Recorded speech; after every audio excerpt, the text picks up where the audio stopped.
Vendredi 26 juin 2020, bienvenue à la grande édition sur Ezave TV, les titres. La NCB fait un plaidoyer pour un FADEC hygiène et assainissement de base. Larios Adjabeno nous fera le compte rendu. La saison des huîtres bas sont pleins à Gogotin pour un village semi-lacus de l'arrondissement d'Agbanto. Une randonnée à la suite des acteurs de cette activité dans ce 19h. La dot et son symbolisme pour les Béninois, c'est ce que nous propose notre stagiaire Cornelia dans cette édition. Alerte coronavirus. Attention, attention, le coronavirus se transmet très facilement et fait des ravages. Pour l'éviter, le port du masque de protection est obligatoire en tout lieu. Dans l'administration publique ou privée, dans les réunions, les rencontres, dans les marchés, les magasins, les boutiques et lors des déplacements, le port du masque est obligatoire. Même dans les lieux privés, dès lors que l'on n'est pas seul, le masque doit être le fidèle compagnon. Mais attention, le port de masque de protection ne dispense nullement d'appliquer les autres mesures de prévention, notamment le lavage des mains à l'eau et au savon et l'observance de la distance de sécurité sanitaire d'au moins 1 mètre entre personnes. Enfin, s'abstenir de porter des gants en vue du lavage régulier des mains à l'eau et au savon ou de l'application de gel hydroalcoolique. Pour tout savoir sur l'épidémie du coronavirus au Bénin, rendez-vous sur le site web www.gouv.bj/coronavirus. Ceci est un message du gouvernement de la République du Bénin.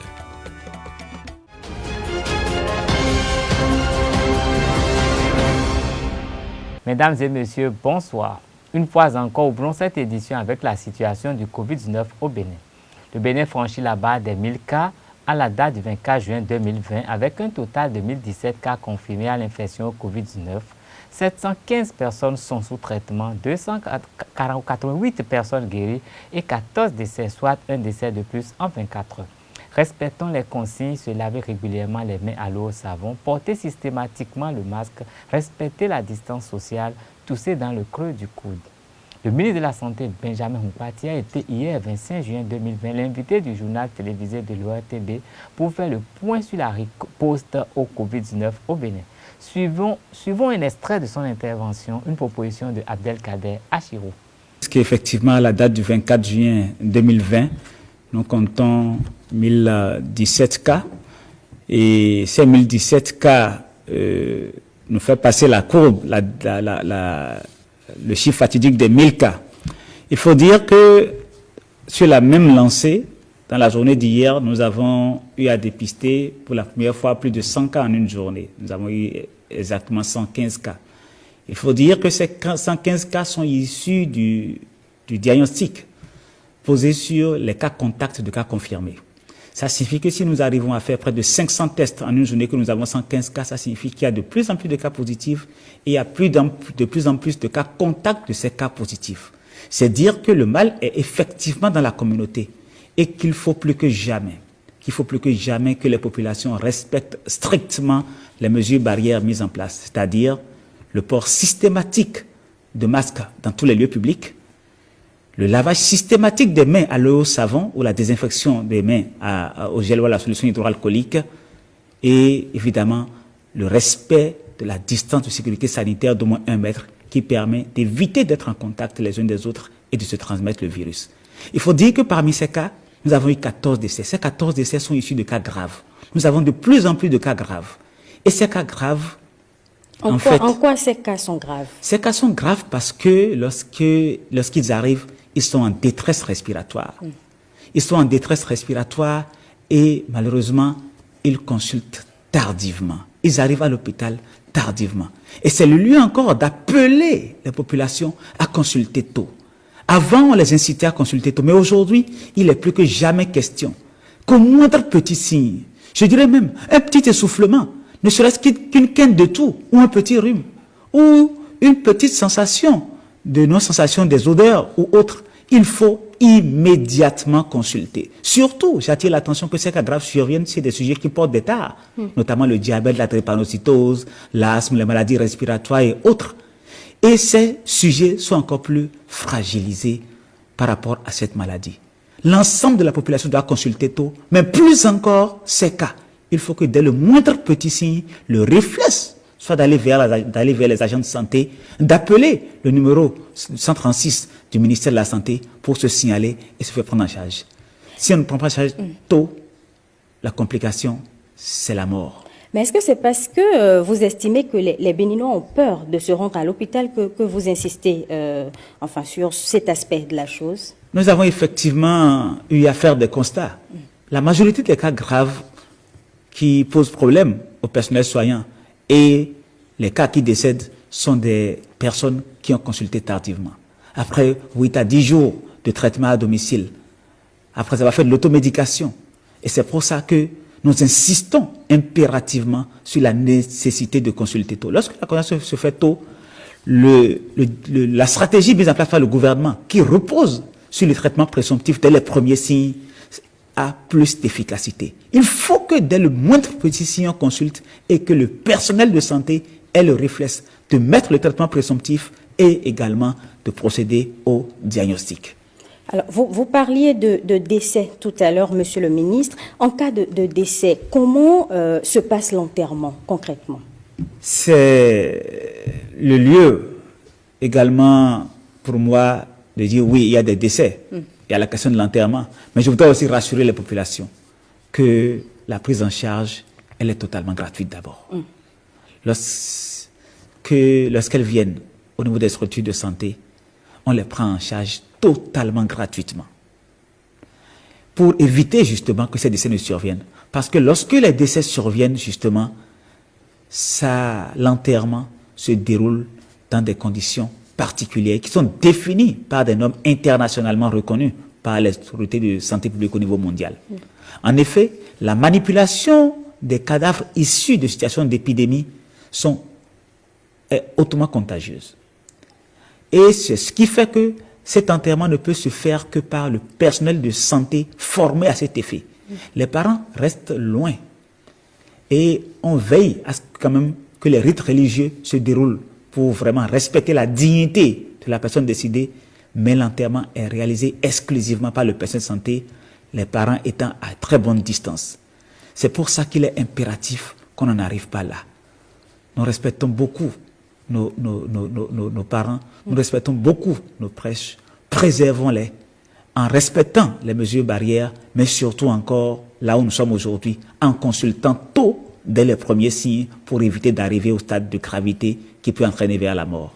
Alors, Monsieur le ministre, on aurait appris que des personnes seraient testées positives au coronavirus, mais ne sont pas gardées dans les centres de prise en charge. Est-ce que vous confirmez cette information? Absolument. Je confirme cette information. Il faut comprendre cette stratégie. Il y a 2 stratégies de quarantaine ou d'isolement. L'isolement à domicile, avec le respect strict des mesures barrières et du traitement, et l'isolement pour les cas graves dans les structures que nous avons identifiées et dédiées à cet effet. Donc les personnes qui sont effectivement souffrantes, qui ne présentent pas des signes dangereux, à partir du moment où elles démarrent le traitement, elles restent à domicile avec un suivi par l'équipe de santé de la zone sanitaire, des équipes d'intervention rapide, jusqu'à la guérison. Mais les cas graves, les cas sévères sont systématiquement, et les sujets porteurs de TAR, les sujets porteurs de drépanocytose, de diabète et autres, sont systématiquement hospitalisés au niveau des sites de prise en charge. Ça permet d'anticiper sur la survenue de signes de gravité et de pouvoir les prendre en charge assez tôt. Alors, c'est vrai que les populations devraient respecter les mesures barrières. Mais concrètement, que fait le gouvernement au vu de ces statistiques que nous avons aujourd'hui, de ces chiffres? Au regard de ces statistiques, le gouvernement a très tôt pris la mesure des choses et a entrepris un certain nombre d'actions, notamment en accentuant la sensibilisation, notamment au niveau des chaînes de radio, télévision et autres, et notamment dans toutes les langues, bien sûr, dans toutes les langues, mais également vers des groupes cibles. Vous avez pu constater que le gouvernement a rencontré les confessions religieuses dernièrement pour insister encore davantage sur cette sensibilisation et sur le respect des mesures barrières. Aujourd'hui, nous avons rencontré les gestionnaires des marchés et hier, le ministre de l'enseignement secondaire et de la formation technique et professionnelle et moi avions rencontré les responsables des établissements secondaires. C'est vous dire que le gouvernement ne reste pas du tout inactif, que le gouvernement entreprend beaucoup d'actions pour essayer de contenir cette pandémie et surtout de veiller à ce que nos populations puissent respecter les mesures barrières prescrites et surtout venir tôt consulter pour ne pas arriver à des stades de gravité pouvant entraîner la mort. Alors, Monsieur le ministre, est-ce que vous avez un mot de la fin? Mon mot de la fin, c'est encore une fois demander aux populations de se rendre compte que la gestion de la Covid, le contrôle de la propagation de la Covid-19 est une question de responsabilité individuelle et collective. Il faudrait que nous ayons à l'esprit de pouvoir préserver les nôtres qui sont fragiles d'arriver à des stades de gravité pouvant entraîner la mort. Chacun de nous a des personnes souffrant de tard dans sa famille. Et il faut les protéger. Les protéger, c'est respecter strictement les mesures barrières.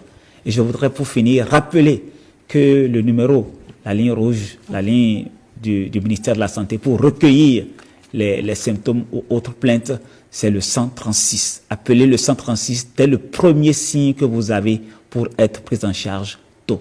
La pandémie du coronavirus n'empêche pas les nouveaux responsables de nos communes de travailler pour le bonheur de leurs administrés. L'Association nationale des communes du Bénin, ANCB, a fait cet après-midi un plaidoyer pour un FADEC hygiène et assainissement de base.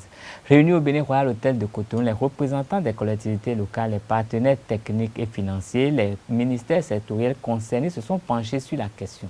Dans son allocution d'ouverture, Luc Sertonji Atropo, président de l'ANCB, a exposé les objectifs de cette rencontre. Suivez. Cette rencontre regroupe les communes, les acteurs non étatiques du sous-secteur de l'hygiène et de l'assainissement de base, avec des responsables des ministères sectoriels et la CONAFIL. Elle se veut être un cadre d'échange sur le financement durable et la prise en main de l'hygiène et de l'assainissement de base par les communes à l'orée de cette quatrième mandature. Le cadre de référence et d'orientation pour tous les acteurs du sous-secteur hygiène et assainissement de base est la stratégie nationale de promotion de l'hygiène et de l'assainissement de base mise en place depuis 2013 et révisée en 2018. La première étape de cette stratégie est l'assainissement total, piloté par la communauté qui a pour but de conduire le Bénin à la fin de la défécation à l'air libre d'ici 2030, l'horizon donné au niveau mondial pour l'atteinte des ODD. Nous sommes tous contents à chaque fois qu'une localité est déclarée avoir mis fin à cette pratique. Amener une communauté à atteindre ce statut et le maintenir en milieu rural a évidemment des coûts. Lesquels coûts ne sont pas pris en compte pour l'heure par les fonds d'appui au développement des communes FADEC. En effet, l'État central, à travers les ministères sectoriels, accompagne et facilite le processus de transfert des compétences et des ressources nécessaires à l'exercice des compétences transférées aux communes. Le mécanisme mis en place est le fonds d'appui au développement des communes FADEC. Au Bénin, 3 ministères sectoriels assument à travers le AOF des responsabilités sur l'hygiène et l'assainissement de base, à savoir le ministère de la Santé, le ministère de l'eau et des mines et le ministère du cadre de vie et du développement durable. À l'opérationnel, il apparaît que la ligne budgétaire dédiée à l'assainissement dénommée FADEC, cadre de vie, dans sa lettre de cadrage budgétaire ne prend pas en compte les dépenses liées aux activités d'hygiène et d'assainissement de base. Les FADEC eau et santé non plus ne prennent en compte ce besoin dans leur lettre de cadrage. De ce fait, les communes ne sont pas autorisées à utiliser les ressources pour les besoins d'hygiène et d'assainissement de base. Voilà en substance l'objet de cette séance d'échange pour mieux faire orienter nos actions. Je nous souhaite de fructueux échanges et vivement que consensus soit trouvé pour accompagner désormais les 77 communes de notre cher et beau pays le Bénin à prendre en charge sereinement les dépenses liées à l'hygiène et à l'assainissement de base. Une curiosité touristique de la commune de Pomancé dans cette édition. Du mois de mai au mois d'octobre, le village de Gogotin-Coin, une localité de l'arrondissement de Agbanto, traversé par le Haro, le principal chenal du lac Ayemé, vibre au rythme de la saison des huîtres. Appelé Adakouin en langue locale, c'est un mollusque marin bivalve de la famille des Ortriadés, vivant dans l'eau salée ou saumâtre, migre vers Gogotin-Coin pour le bonheur des populations environnantes. Nos reporters ont capté les réalités de cette saison 2020 influencée par le coronavirus. Suivez plutôt le reportage.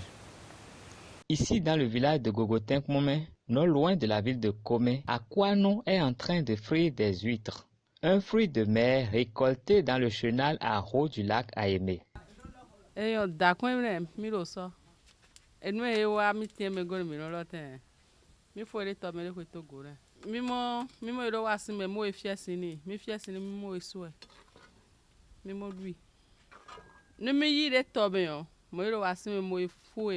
de nuro guo mi we kure ga me koni malo no eme mi mo kure ganji no mi kure yo mi we bedo kanzeme esingo no eme mi bedo kanzeme yo mi mo edo nuwekun ayoma eje eme mo edo zoji ego emubi. Il s'agit d'une activité saisonnière pratiquée entre les mois de mai et d'octobre, la période pendant laquelle le haro est le plus salé. Je suis venu pour décortiquer un peu la consommation aussi pour la vente. Ça fait déjà 4 ans que moi j'exerce ce métier avec ma maman. Ici, il y en a en abondance comme les débuts. On avait commencé en même temps là. Alors on était venu au moins pour faire une durée de 4 ans, on a rempli au moins 2 bassines. Mais actuellement, comme il n'y a plus ça, c'est un peu rare. Des fois, tu fais une durée de 4 heures pour remplir une seule bassine.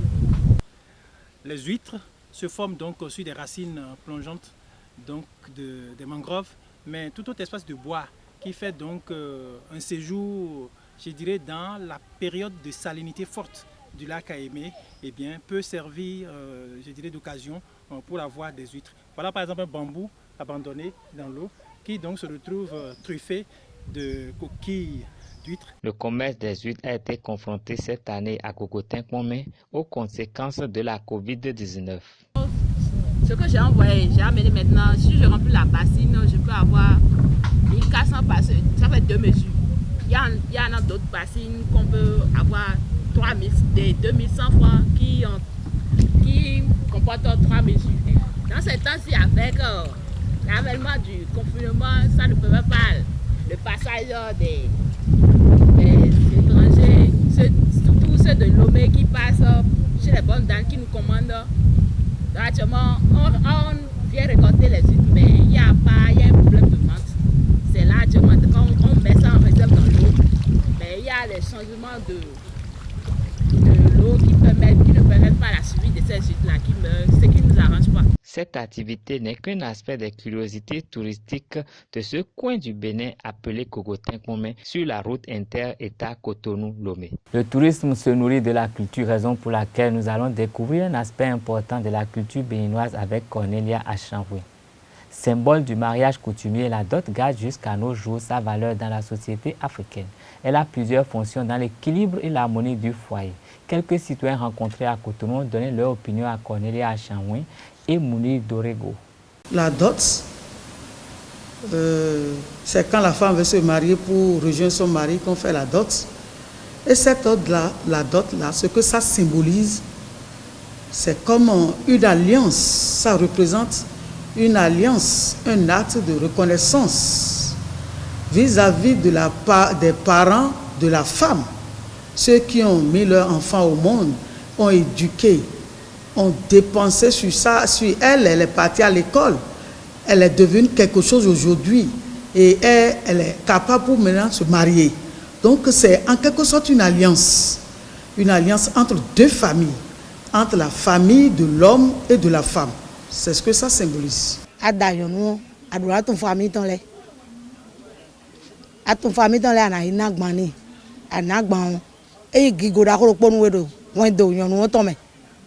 Pa jefine on ado poa ado pinpin bo na moro visu dagbedi yono lo rento me na siwe no se pon kun to me rento me a lo ka se pon kun to me a anagban le yo wi gbogbo mi na lo okay no e ba re na blo no e ba ku lo de yo wo lo na blo ni le no igbon ene ye me fie na nu ye e na propre ton ogbedo si kende wa amana kana gban yonu abo ni ka je doji don ne an si blogbon agbani na do egbejiyan bon ma be signé des suji mi me din vile o mi no tun nu yin nu agbani na yin mi no tun me gege de din bo no ve do ra chonu wesin eyan chonu a nu yin bo inu dodo bo ni ayin sun bo na de afodo asito ehoyo adona de afo eni o dan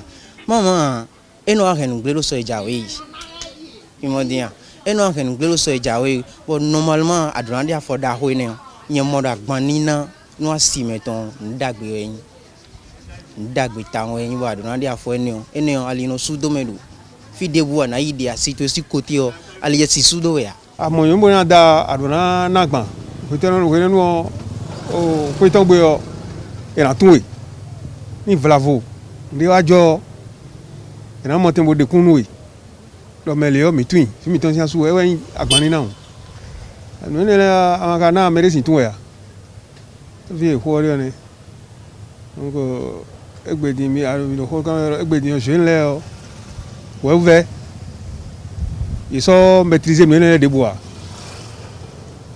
iso maîtriser mi ne de bois wa su mi de ko se ne so di ero ye di alito ero la si pla ko nu yere lewe nu e ma sin bro a bro ere ni wonu ere ejimi de o no to ere honu yo a se ta to ere honu yo a se mi no to sun chone asu ho ya amo honton na wa mo metile ran tin wa mi aro mi le lewu na lo ko do e suno ngala se po ya ela na gbanwe gba eno yilo ha mi tonu na lenu ba na touch ran ka hobio yo fiti allergy and touch allergy no chelo ran ka hobio mi no we le agbon edura le afo wewe alawewe na se da gbanji pe gbe aya so ko yo perengbe asutu yo na te fiaje we e ga te fiaje avo etero zanji yo avo ena se ka se wa family to ele me bueno le yan agbon vo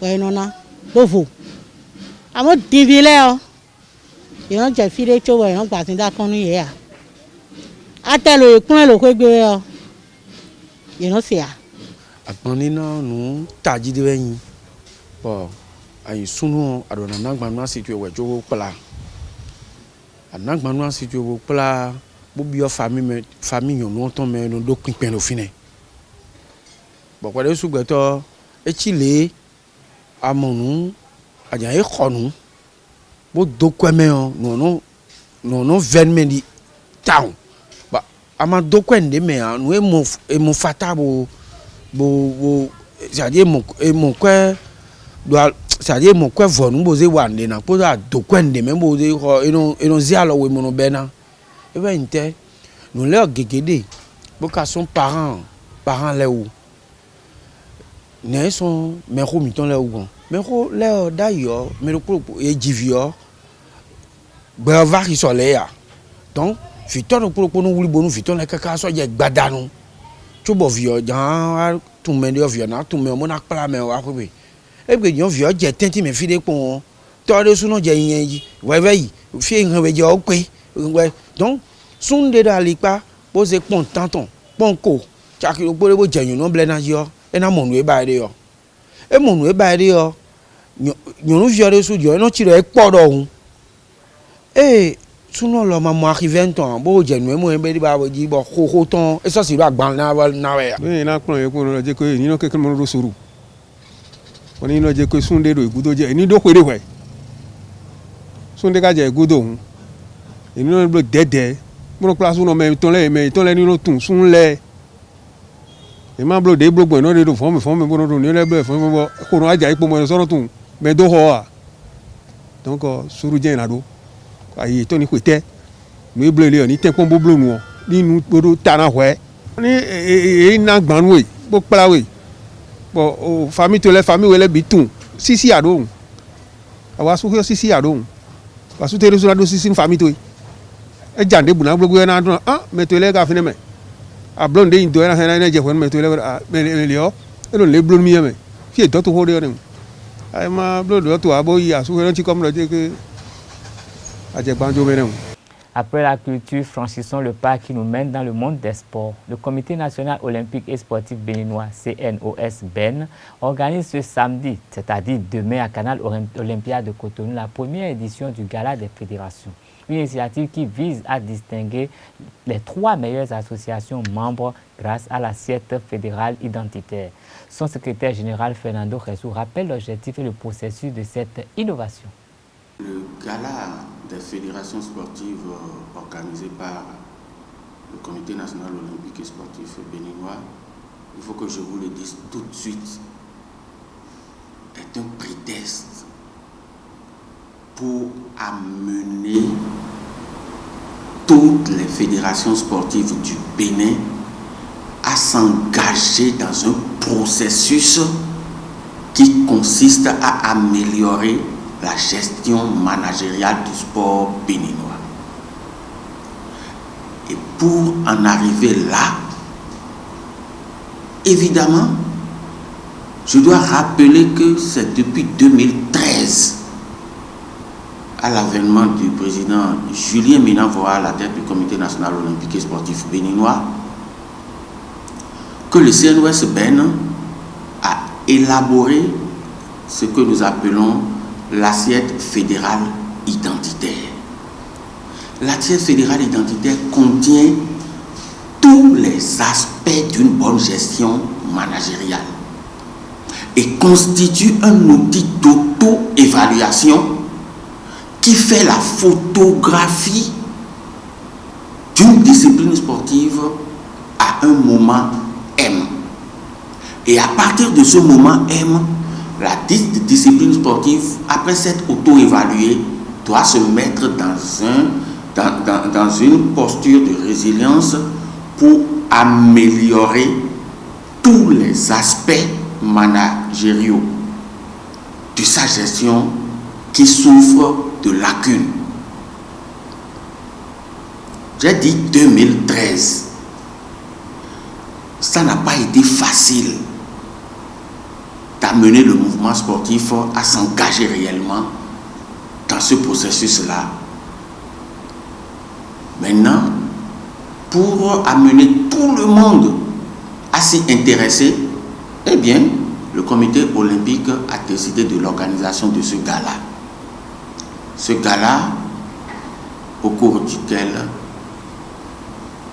les 3 fédérations qui se seraient distinguées sur l'ensemble des appréciations qui auraient été faites, eh bien, elles auront la médaille d'or pour la première, la médaille d'argent et la médaille de bronze.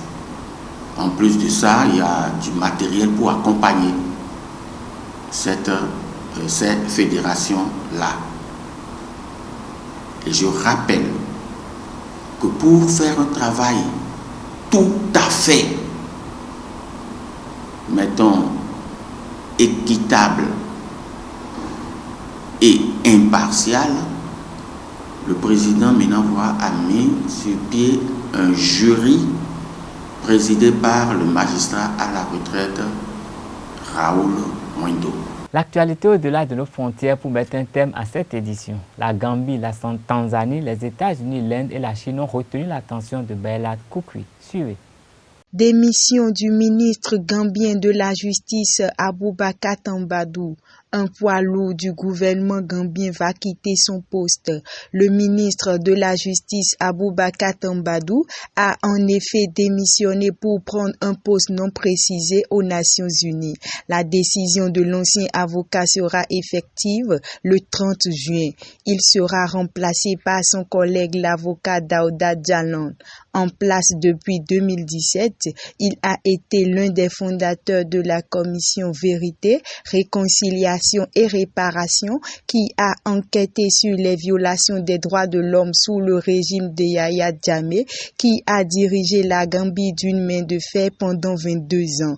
En janvier, il avait déclaré que l'ancien dictateur serait arrêté et jugé s'il était dans son pays. En Tanzanie, un mineur artisanal est devenu millionnaire après avoir découvert 2 des plus gros fragments jamais trouvés dans le pays de Tanzanie, une pierre précieuse. Il les a vendus à son gouvernement pour 7,7 milliards de shillings, 3 millions d'euros environ. Saniniu Kurian Laiser, 52 ans, a mis au jour les 2 pierres pesant 9,27 et 5,1 kg dans les montagnes de Mererani, dans une zone que le président John Magufuli avait décidé d'entourer d'un mur en 2018 pour contrôler la production et lutter contre les exportations illégales de tanzanite. La tanzanite, pierre précieuse de couleur bleue à violette surtout exportée vers l'Inde, n'est exploitée que dans les montagnes de Mererani, près du mont Kilimandjaro. Lors d'une réception organisée mercredi dans la ville de Manyara pour célébrer l'événement, le ministre tanzanien des mines Doto Biteko a affirmé que ces pierres étaient les plus grosses jamais découvertes dans le pays. Nous passons maintenant d'une situation dans laquelle les petits mineurs faisaient du trafic de tanzanite à une où ils respectent les procédures et paient les taxes gouvernementales